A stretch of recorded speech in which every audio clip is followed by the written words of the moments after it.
It is now very clear that General MUHOOZI Kainerugaba cannot preside over the affairs of our country. In the most unlikely event, General MUHOOZI Kainerugaba becomes the president of a country. And I repeat, in the most unlikely event, because that's what General Museveni is planning to do, such that he relinquishes power to his son MUHOOZI Kainerugaba. But trust me, he cannot preside over the matters of this country without being eaten alive or without being overthrown. And it is very clear now that the first people who will eat him alive or who will overthrow him will be the army, because he has tried to bring the army into the matters of politics in Uganda. History tells us that whenever the army is at the center stage of politics in a country, it ends up overthrowing leaders. And to my surprise, General MUHOOZI Kainerugaba each and every time boots about controlling the army, not knowing that he is grooming a monster which will eat him alive. So the purpose of this video, I've come to show you that General MUHOOZI Kainerugaba cannot preside over the matters of the country, and that he cannot do so without being overthrown by the military. But most importantly, the certain materials we can learn from the politics of our nation. But before I do this, I want to let you know that if you're new to this channel, please subscribe. And if you're watching this video from a different platform, please head on to YouTube, type in Sula Mawagali. There's a lot of content of this nature. If geopolitics and economics is what you want, this will be definitely the right channel for you to subscribe to.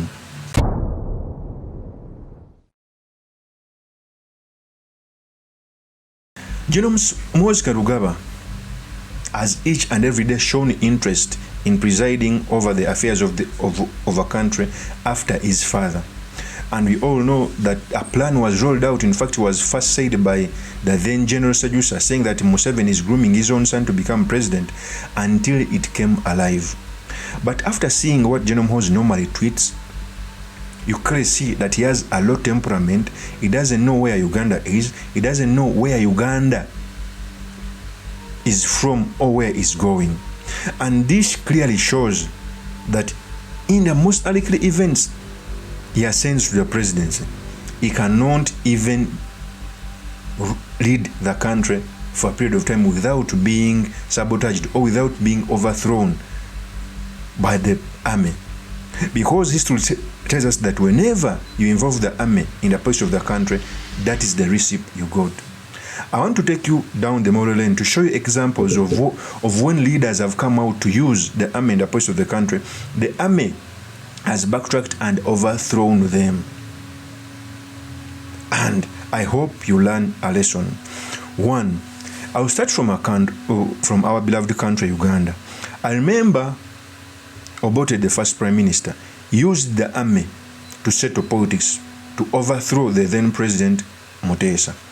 In fact, I keep on saying people that had Obote maybe just done politics, maybe we wouldn't have been where we are right now. He used the CDF then, the military commander, General Amin Dada, to overthrow Mutesa. And after a short period of time, the general overthrew Amin when he had gone to Singapore. That is one of the clearest examples. Okay? I keep on telling people that maybe if Obote hadn't used the army to overthrow his boss, maybe he would not even have been overthrown as a prime minister, but they ended up overthrowing him. The beauty of using unconstitutional methods of overthrowing a democratic rule or of fighting democracy, those same methods will be used against you by the same people used to perpetuate those sins. Can you imagine that you use a military commander to overthrow someone, that military commander in the near future overthrows you? Just that people don't learn from history. Two, I also talk about Thomas Sankara, a revolutionary leader in Burkina Faso. He was overthrown by his friend Blaise Compaoré. It is even believed that they have ever shared the same woman when they are still friends. But they overthrow him. It shows you how jealousy power is. The reason as to why maybe that coup happens because the army that was left after independence was groomed by the whites or by the colonizers. So there was no single leader who built the army. The reason as to why General Museveni has taken long without being sabotaged in the army is because he built the army from scratch. So he knows it. Many of the commanders were not even in the bush. Okay? And MUHOOZI, in the most unlikely events, becomes president, will be inheriting an army which he had zero effort to build. And they view him as their contemporary. They will eventually overthrow him, even those he boasts being his friends. Because we've seen friends overthrowing presidents. The beauty of upholding a democratic process is that if you fight for democracy, the army cannot just overthrow the government because they know that if someone wants to become president, there are some procedures he wants to do. For example, as Kenya is right now, it's very hard for Kenya to face a coup because they have built a culture that if one wants to be president, there are some procedures you must follow.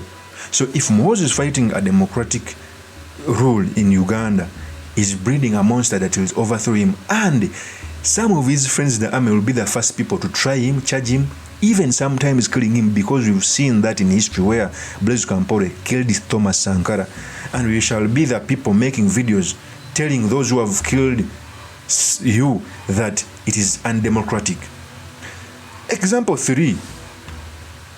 Mobutu Sese Seko Wazabanga killed Lumumba because Lumumba got independence, but still the army was in the center of politics.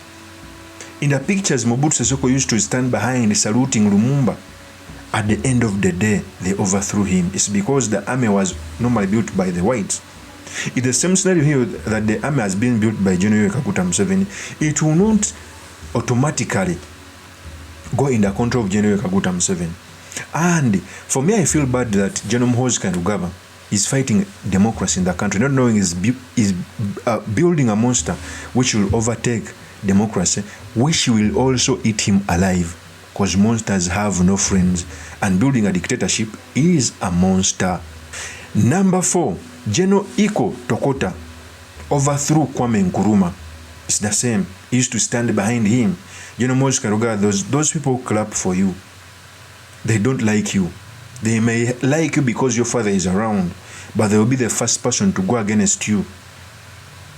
Okay? They will be the first person to want to take you to the grave because we've seen it. It's the reason that's why you must come out and fight for democracy, because democracy kind of tends to put a leveled ground where the army cannot involve itself in politics. But if you put politics, okay? If you put the army in the politics, that is what you get. That's the fact. 5, and I want to use this example. It was the recent coup in Gabon. Omar Bongo led Gabon for almost 40 years, like General Museveni is doing. After his death, his son Ali Bongo also became president, of course using the army to erode the support of the people. Ali Bongo was overthrown by a family friend who's equivalent to the head of SFC, who was a friend to his father. They overthrew him because he never fought for democracy. Had Ali Bongo fought for democratic principles, maybe they wouldn't overthrow him. Even a person who wants to become president would maybe resign from the army and go run for the seat. But because they entertained the army subjugating the opposition, it reached a time that a monster was so big and it was time to feed on him. Ali Bongo was overthrown. The person who overthrew him was a family friend. He used to come on dinners. General MUHOOZI Kainerugaba, the people who hate you the most are not even the opposition. They're the same people you dine with. They're the same people you boost controlling. Because on various tweets you've come out to say that after your father, the army or the soldier must become president.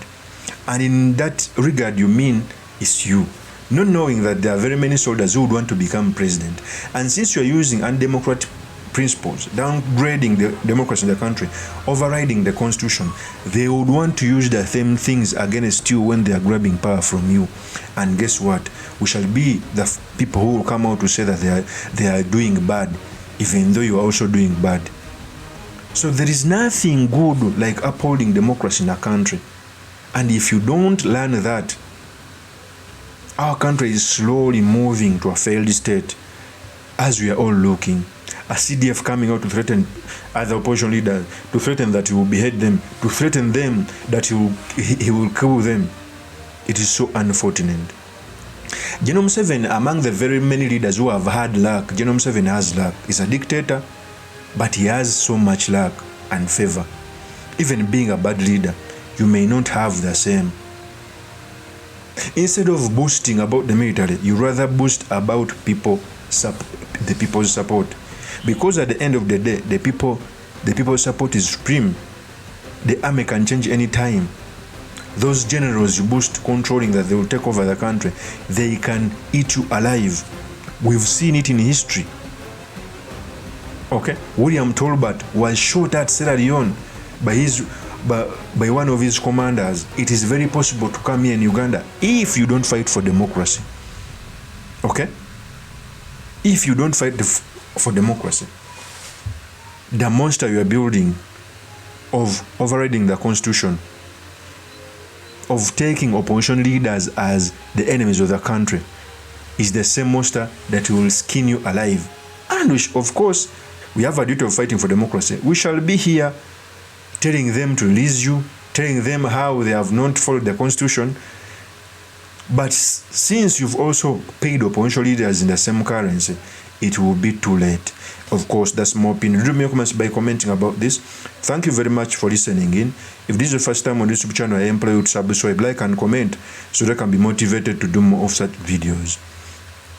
But of course, even if you're new to this channel, I'm by the names of Sula Mawagali Kabuye. I'm going to come back and ask for your votes as a member of parliament for marking the East constituency 2026. It's time to get leaders who understand issues. It's time to get leaders who have a vision of a country. And there is none such a leader other than me. Peace.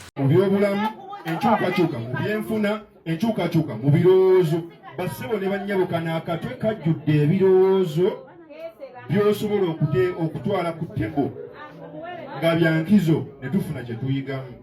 Engeri gye tufiiriddwa sijja kwogera nnyo, enkya kuziika muganda waffe tusuubira. Mwebale nnyo bambi kubeera wano ne mukungobezaako maama ne mumugumya. Nange ensawo y'okuziika nabadde nagitaddemu dde ekintu nsookedde wa maama, naye era nja kwongera n'enkya tugende tuwerekere muganda waffe. Neeyanza nnyo neeyanzeega okumpa kuno omukisa okwogerako nammwe.